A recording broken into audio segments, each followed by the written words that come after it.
good evening, good afternoon, whenever this reaches you. This is Matthew Robert Payne from Australia. This is a video called My Supernatural Encounters of Heaven, Part 1, if it goes to more than one part, otherwise it'll just be Encounters of Heaven. There's many people who buy great books of people's encounters of heaven. There's a book I've read, Mary Kate Baxter's book, Divine Revelation of Heaven. I've read a book written by some Chinese orphans in an orphanage. I think Roland Baker's grandfather ran this Chinese mission, and a whole lot of Chinese guys went to heaven and hell. I've read a book about Visions Beyond the Veil, I think that book is. I've read other people's encounters of heaven. So it's an exciting subject. Certainly a lot more exciting when you've been to heaven yourself. So I want to take this opportunity to share with you some of my encounters of heaven. The Lord's told me many times I've walked through heaven without even knowing I have. I've lived a life with a lot of pain, a lot of crying, a lot of tears, a lot of loneliness, a lot of rejection, a lot of hurt. And many times I've just been walking down the street and I've heard a song in my mind playing, and suddenly I've just started to cry, and started to cry a little bit of happiness. And then soon enough I'd be joy, and I'd be happy, and I'd be over my sad part. And the Lord's told me, Jesus has told me, that many times I just entered heaven and didn't realise that I'd just walked through heaven when I heard the song playing. But these are some of my major encounters to heaven. One time I was with I'm just looking at the time to see if I've got enough time. One time I was with a counsellor in a prophetic church, and it was a form of counselling and prophetic working, and he held my hand and he said, the Lord is going to show you a picture now.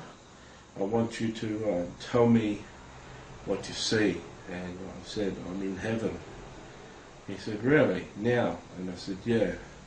He said, what can you see? And I said, Jesus is in front of me. And he said, yes. And what is Jesus saying or doing? I said, Jesus is taking off his cloak and he's putting it around me. And he said, okay, and what's Jesus saying? I said, nothing.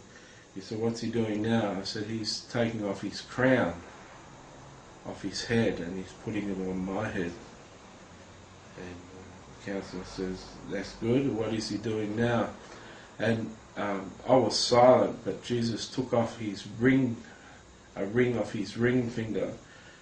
In the Jewish tradition it's called a signet ring, and he put it on my finger. I didn't tell the counsellor this part because it's starting to get too emotional. Jesus Christ, what he was doing was almost the same picture of what the prodigal son's father did to the prodigal son. Prodigal son's father gave him his best robe and gave him a signet ring, I think, and gave him a pair of sandals. A signet ring in the Jewish tradition was when the father passed authority over to the son could use that ring as a stamp, as a seal, and sign the checks and sign the envelopes and do the official documents with that ring seal, and exchange the father's money. That was a very emotional thing for me, Jesus doing that. Then I said, what's Jesus doing? He said, what's Jesus doing now? And I said, he wants to take me into the throne room.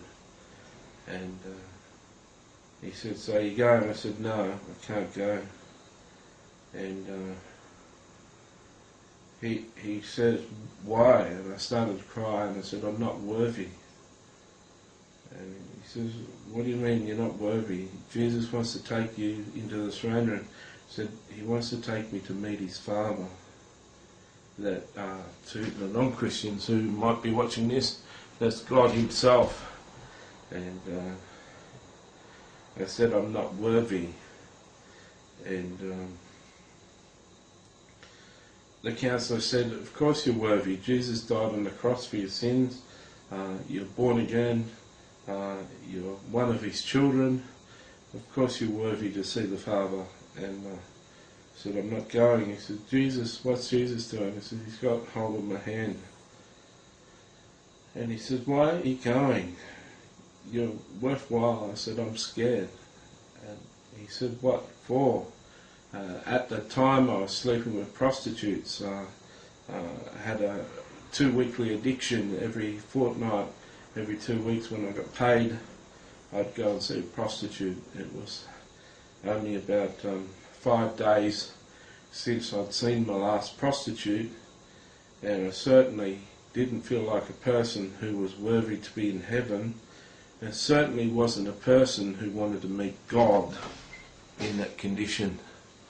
I'm just looking at the time, and I said I'm scared, because I really, honestly, people who aren't Christians, or people who don't go to church, believe if they go to church, they might get struck dead in church. They feel bad about their sin. They don't want to come and meet God in a holy place. Well, let me tell you folks, when you're in heaven and Jesus wants to take you to meet your Father, you may think, all of you who are listening, you may think you're ready to meet God,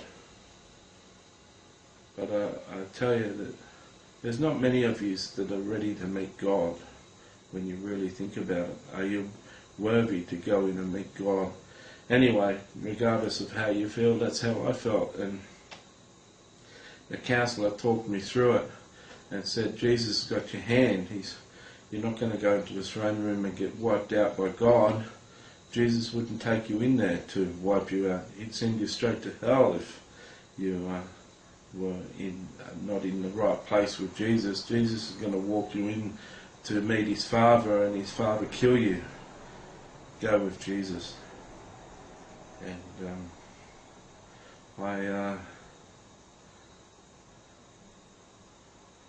with trepidation, I started to step forward, and we came towards these 2 doors which began to open, and I'll share the rest of the vision in part 2.